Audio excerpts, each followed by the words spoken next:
relatively new to the industry, and I believe around the year 2000 we started, working towards it. And there was a very defined reason why it came into existence. I'm sure, as we guys have grown in this industry, we have seen this industry closely. Key performance indicators was not a very known term a few years back, or I would say at least a decade back, because it was not considered to be efficient way of managing a project. But it was introduced, it was accepted in the industry because that came out after a few major disasters in delivering the results across the industry, that there were certain points within the project initiation phase and then the execution phase where it could have been measured very clearly that this project has lost its path and approach. As a result of which, I still remember one of the projects being delivered where I believe that, as you must be aware about automation which started, about governance projects through various tools, and Archer GRC came into this industry as one of the major solutions for delivering governance, risk and compliance-based solutions and projects. I very clearly remember that it was a part of only key performance. I will give a small example here as you took up with incident management. I remember one of the projects that we had initiated on the request of one of the customers, which very clearly stated that we could not have 60% of incidents getting converted into problems. This example I would like to take because this was a very important project which we delivered for an energy major, and we were able to successfully identify the usefulness of performance indicators here. So let us look at the problem management part, that incidents as used to be reported. It is generally the service desk that receives the incidents, and it is the service desk that records the incidents, assigns them. Once being assigned, there are teams that start working on those incidents.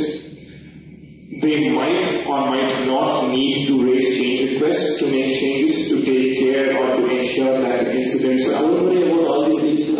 Just ask your customer what things would make him happy. So whether incident reduction or whatever the thing. So whatever the approach that you take, it should be outcome-based approach. So whether you have followed service-based process or incident process, problem management process, the effectiveness of this process, these things finally won't come until unless you get the buy-in from the customer. So the entire IT service management focuses customer as a focal point, and we all need to align all our services and processes towards making him happy or delivering the value. So you don't worry about the incident management is effective or problem management is effective. Whenever the issue of the customer has an issue, you approach the customer and immediately rectify whether through incident or problem. I'm okay. So as long as the customer is happy with you. So the outcome-based measures are very important, and we need to focus on these things ultimately to grow in the business or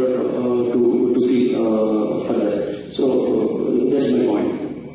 I would just take a small break here at this point, because that is exactly the mindset which is changing.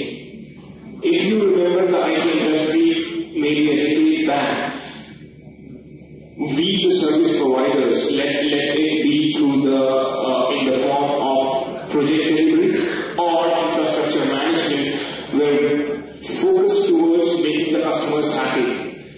One of the concepts that supported it was the ITES industry, where performance of the individual was purely on the number of issues resolved out of the number of calls he has taken.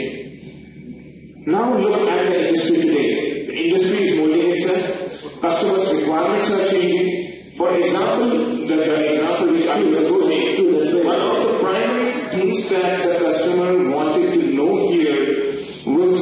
not whether you have brought down my total number of problem issues. What they wanted to understand very clearly is how you did it, which indicators or parameters you considered, which was the incidents that had weak root cause analysis being done, as a result of which repetitive incidents resulting into problems. And this is forming the base of industry today, because then what is happening is there is a mathematics and mechanism for the entire industry to be followed and considered as a benchmark to be followed and resolve similar issues which come up. It's not just about keeping the customer happy with somehow resulting into what the customer wants, but the methodology which sets the benchmark in the industry, telling how to measure, what to measure, and then how to implement the process of solution. I don't agree your observation. So this is the era of managed services. Managed services, what do you mean? So initially all foreign clients, they are started outsourcing small units of support, application support and infrastructure support. But this is the time where people are appreciating India to provide more managed services kind of engagements, wherein we ourselves have end-to-end responsibility. So why the managed services concept or to see service from end-to-end is growing, particularly in the offshore segment, is basically we have proved that we can take all kind of measures at ourselves to reach the outcome. Had we are specialized only in one area, probably they could have sourced a specific action to us. But now, in the current outsourced environment, take India, China, Philippines, whatever the offshore where the services are growing, outsourced markets are growing, the more business is coming in providing end-to-end application service or end-to-end infrastructure services engagements. So they see that the people who are offshore are capable enough to come out with the positive outcomes. So how they maintain it's up to them, because I don't bother as long as my outcomes are taken care properly. So that is the way. So managed services has given a lot of momentum in the current days, and end-to-end managed services are being outsourced to India and all other offshore engagements. So that is the reason I strongly believe. So you can take care of all these activities, but ultimately the focus should be on your outcome measures. That is the reason we are getting more business and so. Yeah. Questions? Any questions?